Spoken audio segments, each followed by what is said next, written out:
মুখ্যমন্ত্ৰী ডক্টৰ হিমন্ত বিশ্ব শৰ্মাৰ প্ৰতি কাতৰ অনুৰোধ জনাইছে এগৰাকী দুৰ্ভগীয়া যুৱতীয়ে এগৰাকী পিতৃহীনা যুৱতী ঘৰৰ একমাত্ৰ উপাৰ্জনকাৰী আৰু সেই একমাত্ৰ উপাৰ্জনকাৰী যুৱতীগৰাকীয়ে নিজৰ স্কুটিখন হেৰুৱাই এতিয়া দিশহৰা হৈ পৰিছে যাৰ বাবে মুখ্যমন্ত্ৰীৰ দৃষ্টি আকৰ্ষণৰ চেষ্টা চলাইছে ছ'চিয়েল মিডিয়াৰ জৰিয়তে এইগৰাকী যুৱতীয়ে ৰাইডাৰ ননীৰ প্ৰসংগ ইতিমধ্যে চৰ্চা চলি আছে ৰাজ্যত বিধানসভাতো ৰাইডাৰ ননীৰ বাইক চুৰি হোৱা প্ৰসংগ চৰ্চালৈ আহিছিল অৰ্থাৎ ৰাইডাৰ ননীৰ টিমৰ ৰাইডাৰ মোহিতৰ যিখন বাইক মহানগৰীৰ লখৰাৰ পৰা চুৰি হৈছিল এটা গেষ্ট হাউচৰ পৰা সেই চুৰি হোৱা বাইকখন 24 ঘণ্টাৰ ভিতৰতে উদ্ধাৰ কৰি অসম আৰক্ষীয়ে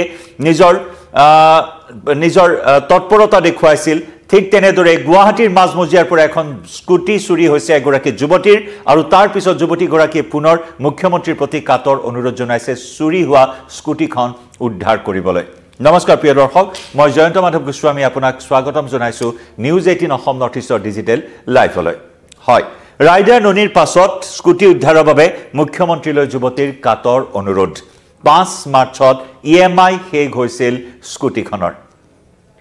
ঋণ লৈ স্কুটি লৈছিল যুৱতীগৰাকীয়ে একমাত্ৰ উপাৰ্জনকাৰী স্কুটিখনে একমাত্ৰ সম্বল যুৱতীগৰাকীৰ বা পৰিয়ালটোৰ আৰু সেই স্কুটিখন হেৰুৱাই এতিয়া দিশহৰা হৈ পৰিছে এইগৰাকী যুৱতী সপোনৰ স্কুটিখন ঘৰৰ পৰা চুৰি কৰিলে 10 মাৰ্চত ঘৰৰ পৰা স্কুটিখন চুৰি কৰিলে গুৱাহাটী মহানগৰীত পিটাই ফুৰিছে বাইক চোৰ চেইন চোৰ তো বিভিন্ন প্ৰকাৰৰ চোৰৰ উপদ্ৰৱ এতিয়া গুৱাহাটী মহানগৰীত আৰু সেই চুৰক নাকি লগাবৰ বাবে অভিযান চলাই আছে মহানগৰ আৰক্ষীয়ে কিন্তু তথাকথিত স্মাৰ্ট আৰক্ষীক বাৰে বাৰে উপহাস কৰি চুৰি কাণ্ড সংঘটিত হৈ আহিছে গুৱাহাটী মহানগৰীত যোৱা 10 মাৰ্চতো এই যুৱতীগৰাকীৰ স্কুটিখন ঘৰৰ পৰা লৈ উধাও হ'ল বাইক চোৰ 5 মাৰ্চত ইএমআই সম্পূৰ্ণ কৰিছিল যুৱতীগৰাকীয়ে ইএমআই সম্পূৰ্ণ কৰাৰ পিছত 10 মাৰ্চত স্কুটিখন চুৰি হোৱাত মূৰৰ ওপৰত যেন আকাশখন হৰগখন ভাগি পৰিছে যুৱতীগৰাকীৰ কি কৰিব কিং কৰ্তব্য বিমূৰ হৈ পৰিছে আৰক্ষীৰ কাষ চাপিছে আৰক্ষীৰ কাষ চপাৰ পিছতো যুৱতীগৰাকীয়ে স্কুটিখন লাভ কৰিবলৈ সক্ষম হোৱা নাই আৰু তাৰ পিছত অৱশেষত সামাজিক মাধ্যমৰ আশ্ৰয় ললে ভুক্তভোগী যুৱতীগৰাকীয়ে আৰু সামাজিক মাধ্যমৰ জৰিয়তে মুখ্যমন্ত্ৰীক লৈ কাতৰ অনুৰোধ জনালে যে স্কুটি হোৱা চুৰিখন উদ্ধাৰ কৰিব পৰা যাব নেকি তেনেদৰে বিনম্ৰ এটা অনুৰোধ জনালে এইগৰাকী ভুক্তভোগী দুৰ্ভগীয়া যুৱতীয়ে কি অনুৰোধ জনালে মুখ্যমন্ত্ৰীলৈ ফেসবুকত কি লিখিলে যুৱতীগৰাকীৰ সেই পোষ্টত কি কথা লিখা আছে আহক আমি এবাৰ চাও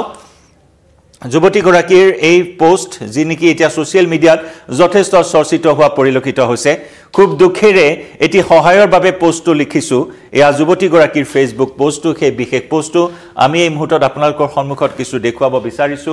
এয়া চাওক মই লগতে পঢ়াই শুনাব বিচাৰিছো যুৱতীগৰাকীয়ে কি লিখিছে ফেসবুক পোষ্টত খুব দুখেৰে এটি সহায়ৰ বাবে পোষ্টটো লিখিছো যোৱা 10 মাৰ্চ তাৰিখে নিশা 2:45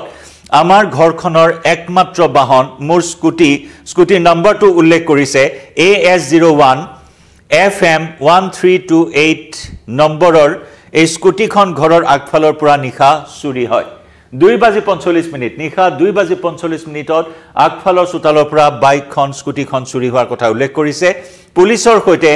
যোগাযোগ হৈছে যদিও বৰ্তমানলৈকে একো খবৰ পোৱা নাই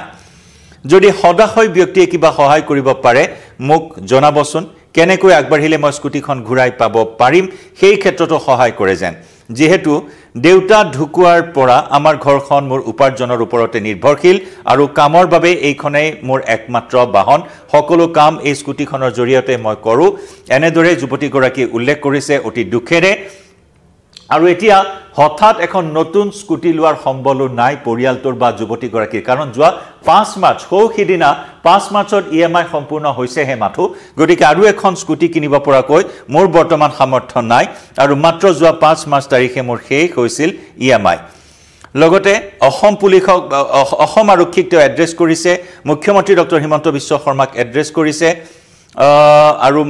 অসম পুলিচ আৰু মাননীয় মুখ্যমন্ত্ৰী ডক্টৰ হিমন্ত বিশ্ব শৰ্মাক তেওঁ এড্ৰেছ কৰিছে পুনৰ দেখুৱাব বিচাৰিছো এইখিনি কথা ইয়া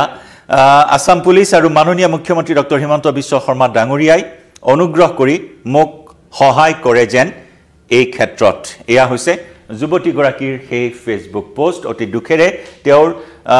বৰ্তমান যি সংগ্ৰাম জীবন সংগ্ৰাম সেই কথা উল্লেখ কৰিছে আৰু একমাত্ৰ এই হাৰথি স্কুটিখন সকলো কাম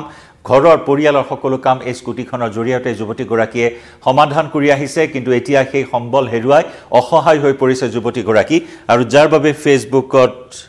ফেচবুকৰ জৰিয়তে সামাজিক মাধ্যমৰ জৰিয়তে মৰমৰ স্কুটিখন হেৰুৱাৰ বেদনা প্ৰকাশ কৰিছে এইগৰাকী দুৰ্ভগীয়া যুৱতীয়ে ইয়া দীঘলীয়া এটা ফেচবুক পোষ্ট দেউতাকৰ মৃত্যুৰ পিছত ঘৰৰ উপাৰ্জনকাৰী একমাত্ৰ যুৱতীগৰাকী আৰু যুৱতীগৰাকীয়ে এই ঘটনা সংঘটিত হোৱাত এতিয়া অসহায় হৈ পৰিছে স্কুটি চুৰি কাণ্ডক লৈ ইতিমধ্যে ফটাশিল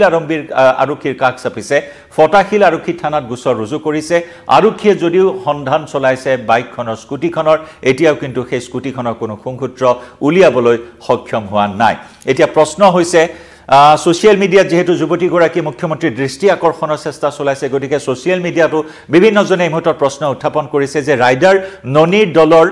যিখন চুৰি হোৱা বাইক ৰাইডাৰ মোহিতৰ বাইকখন উদ্ধাৰ কৰিবলৈ অসম আৰক্ষী সফল হ'ল এইগৰাকী যুৱতীৰ এই স্কুটিখন যি নেকি গুৱাহাটীৰ মাজমজিয়াৰ পৰা চুৰি হ'ল এই স্কুটিখন উদ্ধাৰ কৰিব পাৰিব নে নাই সেই প্ৰশ্ন এতিয়া নেটিজেনসকলে কৰা পৰিলক্ষিত হৈছে যদি চাও গুৱাহাটী মহানগৰীত ঠেহুটিয়াকৈ বাইক চুৰি চক্ৰ কেইবাটাও বাইক চুৰি চক্ৰ উৎখাত কৰিছে আন্তঃৰাষ্ট্ৰীয় বাইক চুৰি চক্ৰৰ বহু কুখ্যাত বাইক চুৰক আৰক্ষীয়ে জালত পেলাবলৈ সক্ষম হৈছে মোষ্ট ৱান্টেড বাইক চুৰক জালত পেলাবলৈ সক্ষম হৈছে কিন্তু তাৰ পিছতো কিন্তু বাইক চুৰিৰ ঘটনা ৰোধ কৰিব পৰা নাই গুৱাহাটীত কেনেদৰে গাৰু পাহাৰত বাইক বা চুৰি হোৱা বাহনসমূহ জমা কৰা হয় তাৰ পৰা কেনেদৰে বাংলাদেশলৈ म्यांमारলৈ প্ৰেৰণ কৰা হয় সেই বাইকসমূহ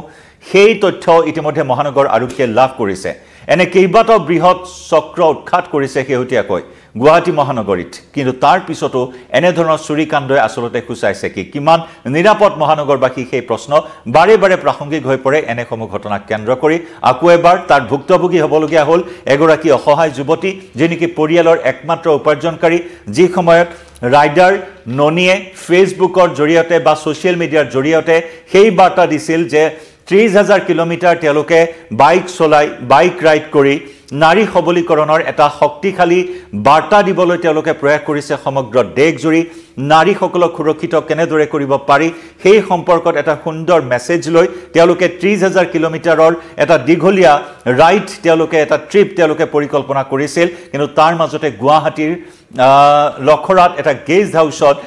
দলটোৰ এজন সদস্য ৰাইডাৰ মোহিতৰ বাইকখন চুৰি হ'ল যাক লৈ হতচকিত হৈ পৰিছিল ৰাইডাৰ ননী আৰু যাৰ বাবে ফেচবুকৰ জৰিয়তে অসম আৰক্ষীক আৰু অসমৰ মুখ্যমন্ত্ৰী ডক্টৰ হিমন্ত বিশ্ব শৰ্মাৰ পৰা সহায়ৰ হাত বিচাৰিছিল এই ক্ষেত্ৰত তৎপৰ হ'ল ৰাজ্য চৰকাৰ যাতে অসমৰ নাম যাতে লজ্জানত হ'বলগীয়া নহয় অসম যাতে লজ্জানত হ'বলগীয়া নহয় অসমৰ যাতে বদনাম নহয় এই চুৰি কাণ্ডক লৈ তাৰ বাবে মুখ্যমন্ত্ৰী গৰাকীয়ে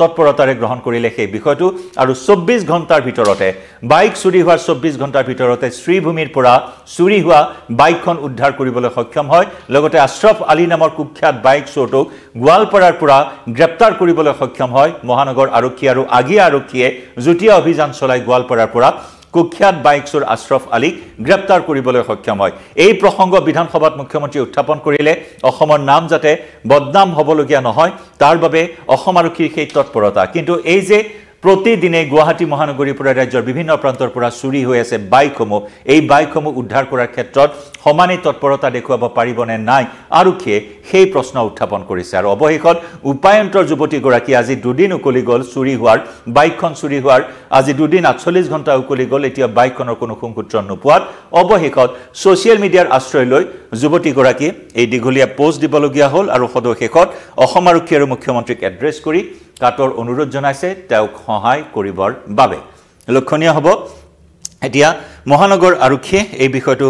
কেনেদৰে গ্ৰহণ কৰে ৰাইডাৰ ননীৰ পিছত স্কুটি উদ্ধাৰ কৰিবৰ বাবে কেনেদৰে সহায় কৰে এইগৰাকী দুৰ্ভগীয়া যুৱতীক মহানগৰীৰ এইগৰাকী যুৱতীক যি নেকি স্কুটি কিনি মন্দিৰত গৈ পূজা অৰ্চনা কৰিছিল ইএমআই শেষ কৰিছিল যোৱা 5 মাৰ্চত কিন্তু মহানগৰীৰ যি পিটপিটাই থকা দুৰ্ধৰ্ষ বাইক চোৰৰ হেনচকু পৰিল যুৱতীগৰাকীৰ স্কুটিখনত এতিয়া সকলোৰে লক্ষ্য থাকিব মহানগৰ আৰক্ষীৰ ওপৰত কেনেদৰে যুৱতীগৰাকীক উদ্ধাৰ কৰে হকাহ দিয়ে চুৰি হোৱা বাইকখন উদ্ধাৰ কৰি প্ৰিয় দৰ্শক কিভাৱে জনাওক আপোনাৰো মতামত